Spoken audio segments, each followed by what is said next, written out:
Hey there, folks. How you doing today? Welcome back to the channel. Please bear with any background racket that you might hear throughout this production. We're on location where life happens, and sometimes there's stuff going on over there that can be heard while we're in here. Also, the wind is blowing really hard out there today. It was blowing really hard yesterday, too, and that'll be relevant to the second video that we filmed today, not so much to this one. But I had some stuff I wanted to share with you, so let's get into it. Real quick, big shout out to my buddy Kelly Steele over at Gunman66. If you're not familiar with his channel, I'll put a link down below. He lives up in Idaho. He goes out and he shoots his guns. He goes out and tours ghost towns and old mining camps and scenic western, northern part of the United States. And he shares it with us on the internet. He's a great guy. We appreciate the fact that he does it. Kelly, we love you, man. You are a throwback to a simpler time. Vintage individual. Love you.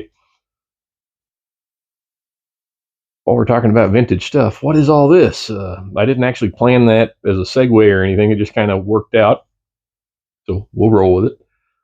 Got a bunch of old-fashioned stuff out here on the table, and I want to share it with you. This is something that I did not plan. I did not plan to make this video.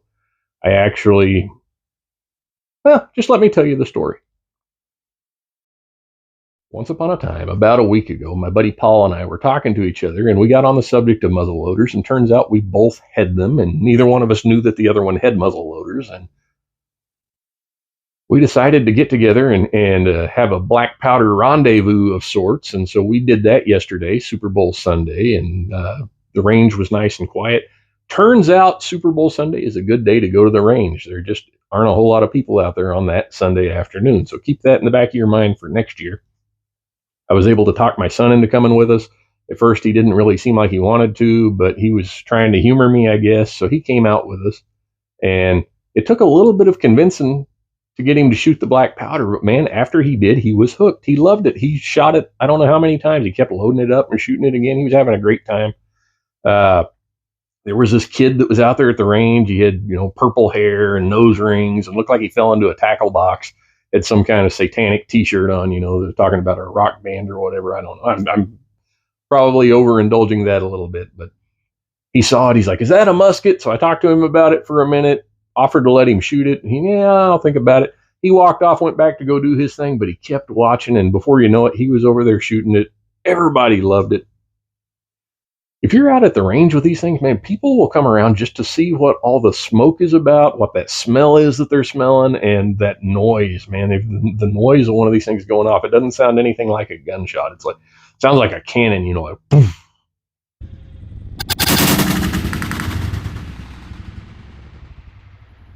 It's just great.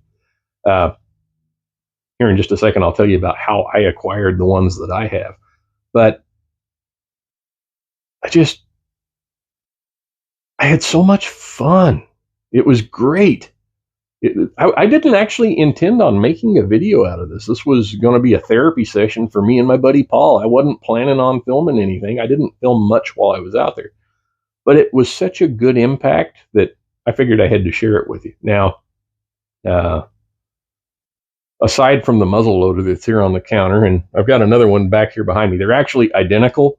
They're 54 caliber TC Renegades. That one is older than that one. This one I've had for about 25 years. That one I've only had for a couple of years, I think since 2020. So what'd that be? Coming up on 3.5, 4 years that I've had this one. They both came from the same place. When I was a boy, when I was a young man, I was in college, I think. I'd never hunted deer before. I wanted to. An old friend of my dad's took me out muzzle loading in New Mexico, and I killed my first mule deer with that muzzle loader right there. So it's got a sentimental place in my heart. This one here belonged to him also, and on his deathbed he gave it to me. So there's a nostalgic, sentimental value to both of these, and I'm honored to be the caretaker for something that spawns those kind of fond memories. Talking about shooting a muzzle loader, like I said, I wasn't planning on filming. It's not a tutorial or a how-to or anything else, but I just I laid out some of the stuff, the junk, the garbage that you have to drag around with you to shoot one of these things. You have to take your powder. This is black powder. It's GoX black powder. Now, Traditionally, on a rifle like this, you'd want probably double F powder. Triple F is more what you would want if it was a pistol. This powder, it's called Cowboy. GoX used to make it for black powder cartridge back when cowboy action shooting was at its peak. It's kind of a hybrid between double F and triple F. I had a good quantity of it on hand. I reached out to GoX a while back, and they assured me that for what I was doing with it here, it would be good to go, and we had no problems. But for those of you that know your black powder, yes, I was shooting Cowboy through a 54 caliber Hawken muzzle loader. Now, you got to have your powder. You got to have a powder flask, preferably brass. You want something spark resistant. You don't really want plastic because you can get a static buildup. Black powder is explosive. Let's see, what else do you have here? Hold on, let me scoot forward a little bit so that I can show you what we've got going on. You need a powder measure.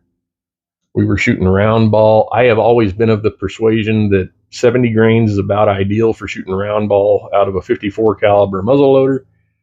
You need a nipple wrench. You need a ball starter. You need a bore mop. I've got a bore brush there too, although we didn't use one of those. It's a scraper and a patch puller.